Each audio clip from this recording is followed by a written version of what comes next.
नमस्कार, मी पंजाब डक हवामान अभ्यासक मुक्काम पोस्ट गुगळी धामणगाव तालुका सेलू जिल्हा परभणी। आज आहे 29 मे 2024। मी आहे पंजाबमध्ये अमृतसर या ठिकाणी। अमृतसर या ठिकाणी तर सांगू इच्छितो, या ठिकाणी आल्याच्या नंतर वाघा बॉर्डरच्या इथं तापमानाची नोंद जवळपास 52 अंश सेल्सिअस होतं, म्हणजे इतकं तापमान होतं। तर हे तापमान आता आज अमृतसर या ठिकाणी नोंदलं गेलेलं आहे। तर तुम्हाला एक सांगू इच्छितो, अशीच परिस्थिती आपल्या महाराष्ट्राकडे देखील अनेक 2-4 वर्षामध्ये उद्भवणार आहे। जोपर्यंत आपण झाडं लावणार नाही तोपर्यंत अशी परिस्थिती राहणार आहे। पण शेतकऱ्याला आता एक अंदाज देतो। तर आज आहे 29 मे 2024। शेतकऱ्याला सांगू इच्छितो, शेतकऱ्यांना आणखीन 2-3 दिवसांमध्ये शेतीचे कामे आटपून घ्या, कारण की राज्यामध्ये जवळपास 1 तारखेला 1 तारखे ते 1 जून ते जवळपास 10-11 जूनपर्यंत दररोज भाग बदलत पावसाचा सुरुवात होणार आहे। म्हणून हा अंदाज लक्षात घ्यायचा।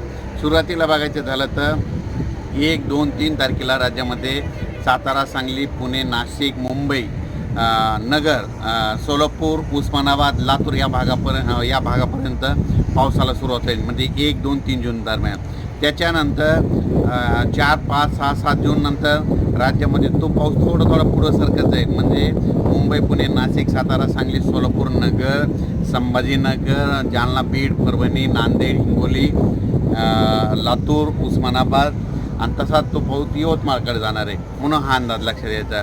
त्याच्यानंतर 5, 6, 7 जूनच्या दरम्यानमध्ये तो पाऊस परत आणखीन पुढं, म्हणजे सातारा, सांगली, सोलापूर, पुणे, नाशिक, मुंबई, तसेच नगर, पुणे, औरंगाबाद, त्याच्यानंतर बीड, परभणी, लातूर, हिंगोली, वाशिम, नांदेड आणि त्याच्यानंतर बुलढाण्यापर्यंत 7 तारखेपर्यंत तो पाऊस सुरुवात होईल।